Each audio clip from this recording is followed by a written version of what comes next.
Quando se pensa na morte de um mártir, pode-se imaginar um sofrimento digno, um sacrifício nobre, talvez uma multidão que relutantemente admira de longe algumas palavras finais, bem escolhidas, de graça, de sabedoria. Muitas vezes nós imaginamos uma certa glória no martírio. Só que isso só serve para mostrar que nós não sabemos absolutamente nada do que nós estamos falando. Richard Wurmbrand escreveu um livro chamado Torturado por Cristo, que é um relato impressionante em primeira pessoa sobre a perseguição da igreja romena pelo governo comunista.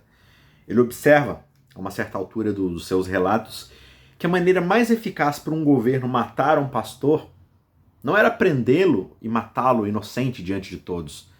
Era começar a espalhar falsos boatos entre a aldeia de que ele era um molestador sexual terrível e era uma ameaça à sociedade.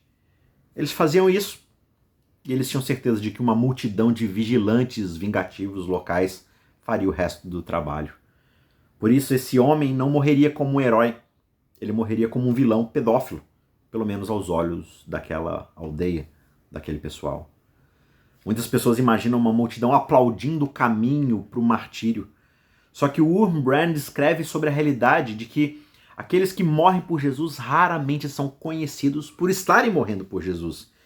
Na verdade, eles são considerados a escória da terra, e aqueles que os matam se sentem totalmente justificados em livrar o mundo da sua presença. Aqueles que são mortos são tratados como dignos dessa morte. Não existe glória, não existe dignidade, não há uma vingança terrena esperando para compensar a morte desse mártir. Só que mesmo com essa vergonha, aqueles que são mártires por Cristo compartilham uma profunda comunhão com o seu Senhor, pois a morte de Jesus foi a última em termos de vergonha e degradação, foi a mais absurda, foi a mais profunda e tenebrosa. Na verdade, a própria vergonha de sua morte foi uma parte fundamental dos seus sofrimentos. Enquanto ele olhava adiante para sua paixão, para os momentos finais ali do seu ministério, o escárnio do Filho do Homem era central na narrativa. O texto diz que zombarão dele, o açoitarão, cuspirão sobre ele e o matarão, só que ao terceiro dia ele ressuscitará. Marcos capítulo 10, verso 34. Jesus não morrerá apenas por suas criaturas. Esse tipo de sacrifício já seria espantoso o suficiente, mas quase nós poderíamos imaginá-lo deitado num altar com sacerdotes reverentes ali, temerosos ao seu redor, de derramarem seu sangue pelos pecados do mundo. E a gente poderia imaginá-lo tranquilizando os sacerdotes, os seus executores, hesitantes, dizendo: amigo, faça isso, eu estou fazendo por você, que assim seja. Só que não é isso que acontece. Na realidade, Jesus se inclina infinitamente sobre tal morte.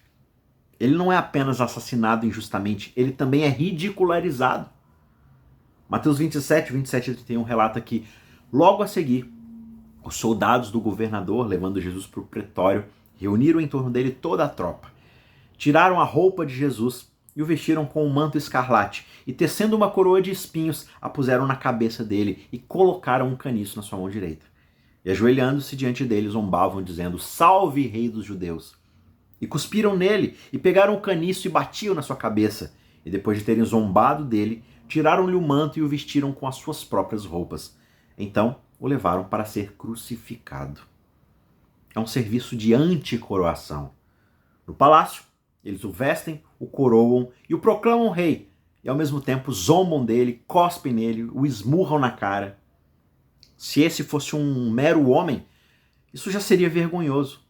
Se ele fosse um rei terreno, isso seria considerado a maior de todas as traições. Só que qual definição a gente pode dar para alguém que trata o Senhor da glória e o rei de todo o universo dessa maneira? Que tipo de senhor é esse que se submete a esse tipo de tratamento? Não apenas à morte, mas a esse tipo de morte. Ele não morre simplesmente, ele é dissecado e desonrado diante de uma multidão que está babando de ódio. Ele é desnudado, provocado, cuspido pelos seus assassinos. Eles batem, batem e batem novamente. E aqui está um Deus que não se importa com as aparências. Aqui está um Deus que não se importa com a glória terrena. Literalmente nada está abaixo da sua dignidade. E não existem profundezas que ele não possa descer em sua missão de salvar.